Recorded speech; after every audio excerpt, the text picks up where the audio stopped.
Mes amis, bien le bonjour. J'ai failli ne pas faire cette vidéo, tout simplement parce que si on commence à faire une vidéo à chaque fois qu'il y a un attentat islamiste en France, hein, il faut presque ouvrir un canal, rien que pour ça.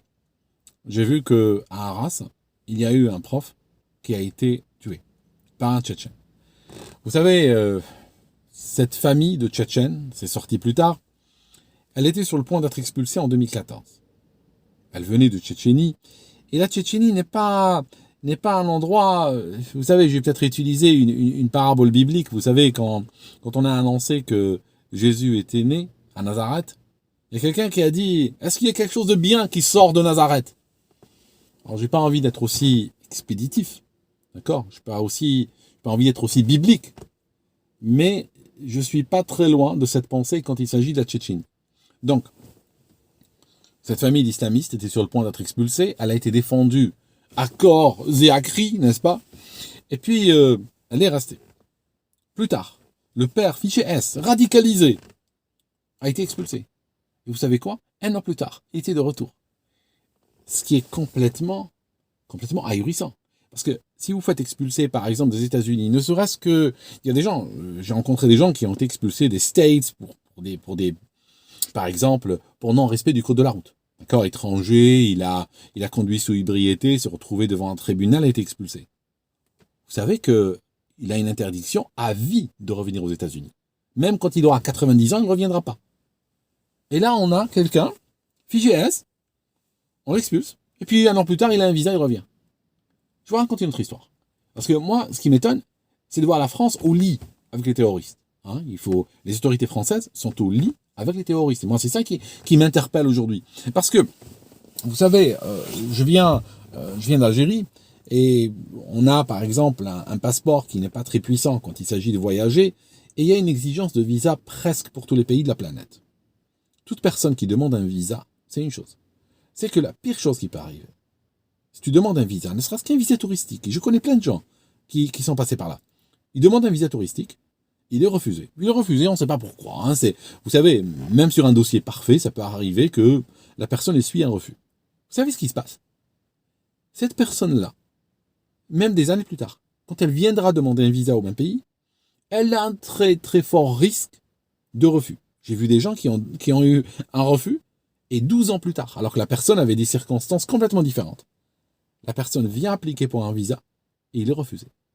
Et je vous parle de personnes qui n'ont même pas visité le pays, qui ont été fichés S, qui ont été expulsés. Je vous parle de personnes qui, depuis l'extérieur, juste voulaient rendre visite.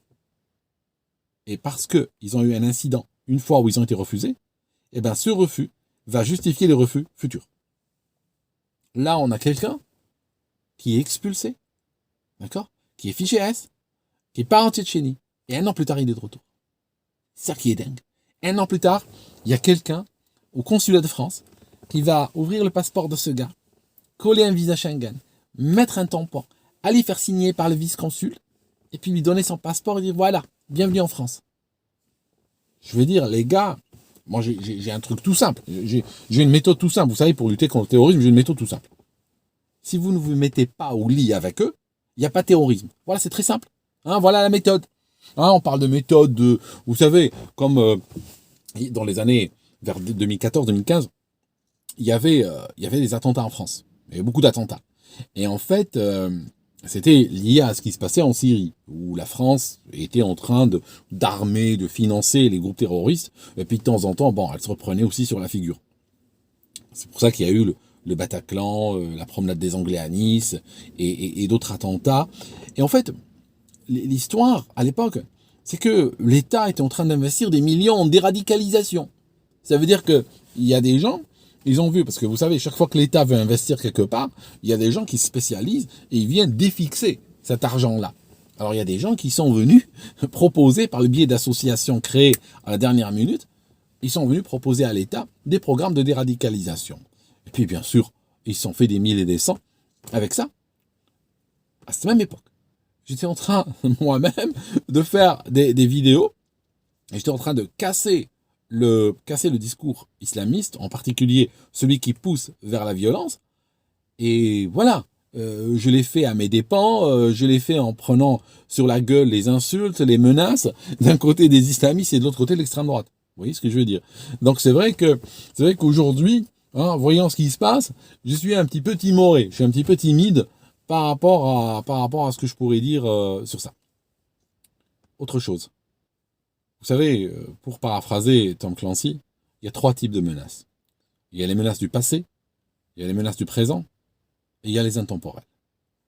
Le terrorisme islamiste est classé dans la catégorie menace intemporelle. Le problème, c'est qu'il est géré de manière très temporelle. C'est-à-dire, on a eu par exemple, vous vous rappelez, Beltram. Vous vous rappelez le gendarme qui a été tué? Beltram. Qu'est-ce qui s'est passé juste après? Alors après, les premières pages, les journaux, les ministres qui montent au créneau, on va prendre une loi, on va prendre un décret, on va envoyer des lettres. Et après, il y a une autre calamité qui frappe dans le monde, après il y a une crise, après il y a un tremblement de terre, il y a un volcan, et on oublie, on passe à autre chose. Donc, on a eu Samuel Paty, par exemple. Pareil, vous vous souvenez, ce que ça a fait Samuel Paty, ce prof qui a été tué par un élève, hein, on en a fait des choux gras à l'époque. Puis on a fait quoi par la suite? On a tourné la page, comme on est déjà en train de tourner la page de ce prof qui a été tué à Arras. D'accord?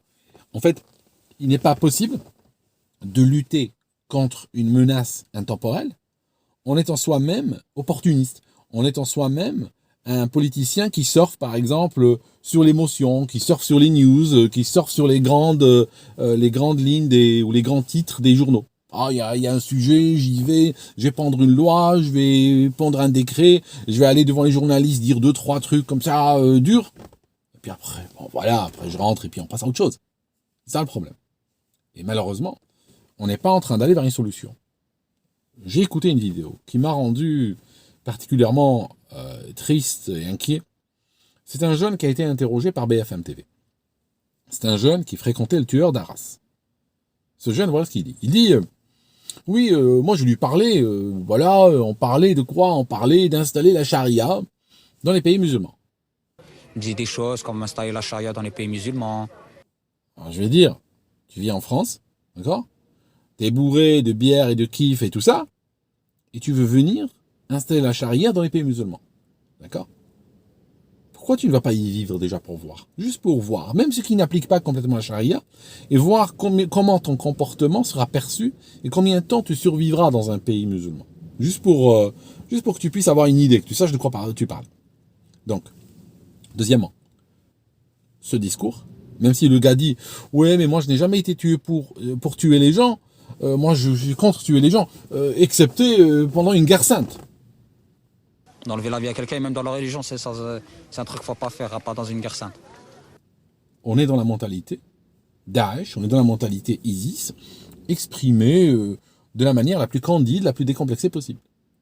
Ça veut dire que oui, si je suis contre tuer, sauf s'il y a une guerre sainte, hein, si un jour il y a des appels, je vois des appels en ligne, ou je sais pas, pour une guerre sainte, bon, voilà, hein, il faudra aller tuer. Voilà où on en est. Et le mec, je vais instaurer la charia dans les pays musulmans. C'est exactement ce qui s'est passé avec Daesh. Quand ils ont été de Molenbeek, quand ils ont été de France, ils ont été d'ailleurs, pour aller attaquer le peuple syrien, pour y instaurer la charia, pour réveiller le califat chez lui. Bon, ils ont morflé, ils sont morts. Mais le peuple syrien a aussi morflé. Demain, ils peuvent, de la même manière, ça s'est passé en Syrie, ils peuvent attaquer ailleurs. Voilà. Mais, personnellement, il y a un truc que je ne comprends pas, c'est comment on peut tolérer dans un pays, il y a la France qui tolère ça, il y a très peu de pays dans le monde, hein, il y a probablement la France, peut-être l'exception française, comment on peut tolérer des étrangers fichés S sur son sol. C'est quelque chose que je ne comprends pas. Aucun pays au monde n'accepterait un étranger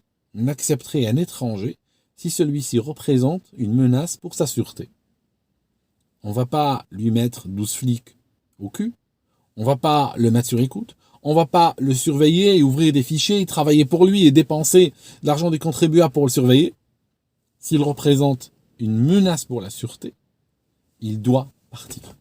Bien sûr, on ne pourra pas faire partir le Français qui est une menace pour la sûreté. On ne pourra pas faire le converti, par exemple, qui est fiché S. On ne pourra pas, lui. Lui, bon, voilà, c'est ta responsabilité. Il faut s'en occuper, il faut gérer. Là, tu mets les moyens, t'as pas le choix. Mais un étranger, pourquoi tu t'embarrasses?